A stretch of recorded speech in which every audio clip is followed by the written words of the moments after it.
"Don't let us worry," said Shaggy to his companions, "for it may take the queen some time to conquer the metal monarch, as Tik-Tok has to do everything in his slow, mechanical way." "Do you suppose they are likely to fail?" asked the Rose Princess. "I do indeed," replied Shaggy. "This Nome King is really a powerful fellow and has a legion of gnomes to assist him, whereas our bold queen commands a clockwork man and a band of faint-hearted officers."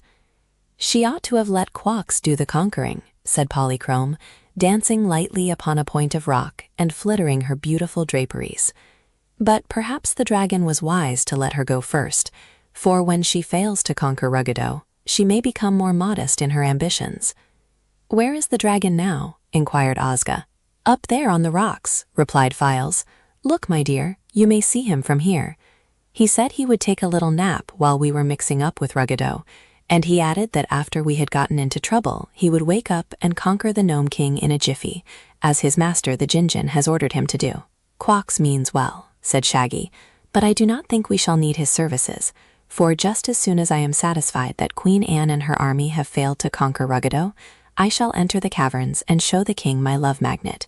That he cannot resist. Therefore, the conquest will be made with ease." This speech of Shaggy Man's was overheard by the long-eared hearer, who was at that moment standing by Ruggedo's side. For when the king and Guff had recovered from Hank's kick and had picked themselves up, their first act was to turn Tik-Tok on his back and put a heavy diamond on top of him, so that he could not get up again. Then they carefully put his gun in a corner of the cavern, and the king sent Guff to fetch the long-eared hearer. The hearer was still angry at Ruggedo for breaking his ear, but he acknowledged the Nome King to be his master and was ready to obey his commands. Therefore, he repeated Shaggy's speech to the king, who at once realized that his kingdom was in grave danger. For Ruggedo knew of the love magnet and its powers, and was horrified at the thought that Shaggy might show him the magic talisman and turn all the hatred in his heart into love. Ruggedo was proud of his hatred and abhorred love of any sort. "Really," said he, "I'd rather be conquered and lose my wealth and my kingdom than gaze at that awful love magnet. What can I do to prevent the Shaggy Man from taking it out of his pocket?"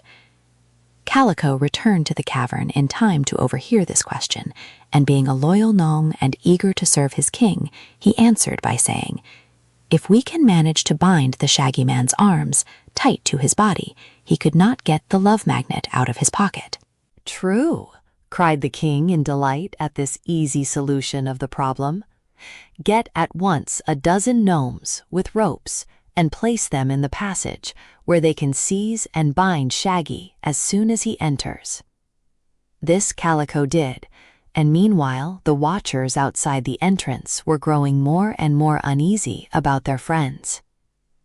"I don't worry so much about the Oogaboo people," said Polychrome, who had grown sober with waiting, and perhaps a little nervous, "for they could not be killed, even though Ruggedo might cause them much suffering and perhaps destroy them utterly. But we should not have allowed Betsy and Hank to go alone into the caverns. The little girl is mortal and possesses no magic powers whatever, so if Ruggedo captures her, she will be wholly at his mercy." "That is indeed true," replied Shaggy. "I wouldn't like to have anything happen to dear little Betsy, so I believe I'll go in right away and put an end to all this worry." "We may as well go with you," asserted Files, "for by means of the love magnet, you can soon bring the Nome King to reason." So it was decided to wait no longer. Shaggy walked through the entrance first, and after him came the others. They had no thought of danger to themselves, and Shaggy, who was going along with his hands thrust into his pockets, was much surprised when a rope shot out from the darkness and twined around his body, pinning down his arms so securely that he could not even withdraw his hands from the pockets. Then appeared several grinning gnomes, who speedily tied knots in the ropes and then led the prisoner along the passage to the cavern. No attention was paid to the others, But Files and the princess followed on after Shaggy, determined not to desert their friend and hoping that an opportunity might arise to rescue him. As for Polychrome, as soon as she saw that trouble had overtaken Shaggy, she turned and ran lightly back through the passage and out of the entrance. Then she easily leaped from rock to rock until she paused beside the great dragon, who lay fast asleep. "Wake up, Quox," she cried. "It is time for you to act." But Quox did not wake up. He lay as one in a trance, absolutely motionless, with his enormous eyes tight closed. The eyelids had big silver scales on them, like all the rest of his body. Polychrome might have thought Quox was dead, had she not known that dragons do not die easily, or had she not observed his huge body swelling as he breathed. She picked up a piece of rock and pounded against his eyelids with it, saying, "Wake up, Quox, wake up." But he would not waken.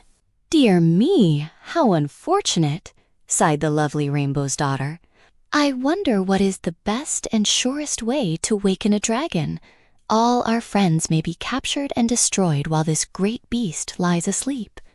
She walked around Quox 2 or 3 times, trying to discover some tender place on his body where a thump or a punch might be felt. But he lay extended along the rocks with his chin flat upon the ground and his legs drawn underneath his body, and all that one could see was his thick sky-blue skin, thicker than that of a rhinoceros, and his silver scales. Then, despairing at last of wakening the beast, and worried over the fate of her friends, Polychrome again ran down to the entrance and hurried along the passage into the Nome King's cavern. Here she found Ruggedo lolling in his throne and smoking a long pipe. Beside him stood General Guff and Calico, and ranged before the king were the Rose Princess, Files, and the Shaggy Man. Tik-Tok still lay upon the floor, weighted down by the big diamond. Ruggedo was now in a more contented frame of mind. One by one he had met the invaders and easily captured them. The dreaded love magnet was indeed in Shaggy's pocket, only a few feet away from the king, but Shaggy was powerless to show it, and unless Ruggedo's eyes beheld the talisman, it could not affect him. As for Betsy Bobbin and her mule, he believed Kaliko had placed them in the slimy cave, while Anne and her officers he thought safely imprisoned in the pit. Ruggedo had no fear of Files or Ozga, but to be on the safe side, he had ordered golden handcuffs placed upon their wrists. These did not cause them any great annoyance, but prevented them from making an attack, had they been inclined to do so. The Nome King, thinking himself wholly master of the situation, was laughing and jeering at his prisoners when Polychrome, exquisitely beautiful and dancing like a ray of light, entered the cavern. "Oh ho!" cried the king. "A rainbow underground, eh?" And then he stared hard at Polychrome, and still harder, and then he sat up and pulled the wrinkles out of his robe and arranged his whiskers. "On my word," said he, "you are a very captivating creature. Moreover, I perceive you are a fairy." "I am Polychrome, the Rainbow's daughter," she said proudly. "Well," replied Ruggedo, "I like you. The others I hate. I hate everybody, but you. Wouldn't you like to live always in this beautiful cavern, Polychrome? See, the jewels that stud the walls have every tint and color of your rainbow, and they are not so elusive. I'll have fresh dewdrops gathered for your feasting every day, and you shall be queen of all my gnomes and pull Kaliko's nose whenever you like." "No, thank you," laughed Polychrome. "My home is in the sky, and I'm only on a visit to this solid, sordid earth. But tell me, Ruggedo, why my friends have been wound with cords and bound with chains." "They threatened me," answered Ruggedo. "The fools did not know how powerful I am." "Then, since they are now helpless, why not release them and send them back to the earth's surface?" "Because I hate them and mean to make them suffer for their invasion. But I'll make a bargain with you, sweet Polly. Remain here and live with me, and I'll set all these people free. You shall be my daughter or my wife, or my aunt or grandmother, whichever you like. Only stay here to brighten my gloomy kingdom and make me happy." Polychrome looked at him wonderingly. Then she turned to Shaggy and asked, "Are you sure he hasn't seen the love magnet?" "I'm positive," answered Shaggy. But you seem to be something of a love magnet yourself, Polychrome. She laughed again and said to Ruggedo, "Not even to rescue my friends would I live in your kingdom, nor could I endure for long the society of such a wicked monster as you." "You forget," retorted the king, scowling darkly, "that you also are in my power." "Not so, Ruggedo. The Rainbow's Daughter is beyond the reach of your spite or malice." "Seize her," suddenly shouted the king, and General Guff sprang forward to obey. Polychrome stood quite still, yet when Guff attempted to clutch her, his hands met in air, and now the Rainbow's Daughter was in another part of the room, as smiling and composed as before. Several times Guff endeavored to capture her, and Ruggedo even came down from his throne to assist his general, but never could they lay hands upon the lovely Sky Fairy, who flitted here and there with the swiftness of light, and constantly defied them with her merry laughter as she evaded their efforts. So after a time they abandoned the chase, and Ruggedo returned to his throne and wiped the perspiration from his face with a finely woven handkerchief of cloth of gold. "Well," said Polychrome, "what do you intend to do now?" "I'm going to have some fun to repay me for all my bother," replied the Nome King. Then he said to Calico, "Summon the executioners." Calico at once withdrew, and presently returned with a score of gnomes, all of whom were nearly as evil-looking as their hated master. They bore great golden pincers, and prods of silver, and clamps and chains, and various wicked-looking instruments, all made of precious metals, and set with diamonds and rubies. "Now, Pang," said Ruggedo, addressing the leader of the executioners, "fetch the army of Oogaboo and their queen from the pit, and torture them here in my presence, as well as in the presence of their friends. It will be great sport." "I hear your majesty, and I obey your majesty," answered Pang, and went with his gnomes into the passage. In a few minutes he returned, and bowed to Ruggedo. "They're all gone," said he. "Gone?" exclaimed the Nome King. "Gone where?" "They left no address, your majesty, but they are not in the pit." "Picks and puddles," roared the king. "Who took the cover off?" "No one," said Pang. "The cover was there, but the prisoners were not under it." "In that case," snarled the king, trying to control his disappointment, "go to the slimy cave and fetch hither the girl and the donkey. And while we are torturing them, Calico must take 100 gnomes and search for the escaped prisoners, the Queen of Oogaboo and her officers. If he does not find them, I will torture Calico." Calico went away looking sad and disturbed, for he knew the king was cruel and unjust enough to carry out this threat. Pang and the executioners also went away, in another direction, but when they came back, Betsy Bobbin was not with them, nor was Hank. "There is no one in the slimy cave, your majesty," reported Pang. "Jumping jelly cakes," screamed the king. "Another escape? Are you sure you found the right cave?" "There is but one slimy cave, and there is no one in it," returned Pang positively. Ruggedo was beginning to be alarmed as well as angry.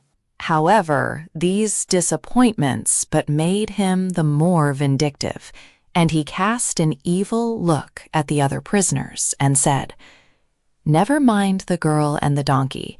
Here are 4 at least who cannot escape my vengeance. Let me see. I believe I'll change my mind about Tik-Tok. Have the gold crucible heated to a white, seething heat, and then we'll dump the copper man into it and melt him up." "But, your majesty," protested Calico, who had returned to the room after sending 100 gnomes to search for the Oogaboo people, "you must remember that Tik-Tok is a very curious and interesting machine. It would be a shame to deprive the world of such a clever contrivance." "Say another word, and you'll go into the furnace with him," roared the king. "I'm getting tired of you, Calico, and the first thing you know, I'll turn you into a potato and make Saratoga chips of you. The next to consider," he added more mildly, "is the Shaggy Man. As he owns the love magnet, I think I'll transform him into a dove, and then we can practice shooting at him with Tik-Tok's gun. Now, this is a very interesting ceremony, and I beg you all to watch me closely and see that I have nothing up my sleeve." He came out of his throne to stand before the Shaggy Man, and then he waved his hands, palms downward, in 7 semicircles over his victim's head, saying in a low but clear tone of voice the magic wugwa. Adi, edi, idi, adi, udi, ui, u. Idu, ido, idi, ede, ada, woo. The effect of this well-known sorcery was instantaneous. Instead of the Shaggy Man, a pretty dove lay fluttering upon the floor, its wings confined by tiny cords wound around them. Ruggedo gave an order to Pang, who cut the cords with a pair of scissors. Being freed, the dove quickly flew upward and alighted on the shoulder of the Rose Princess, who stroked it tenderly.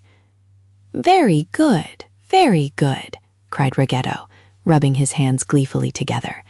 "One enemy is out of my way, and now for the others."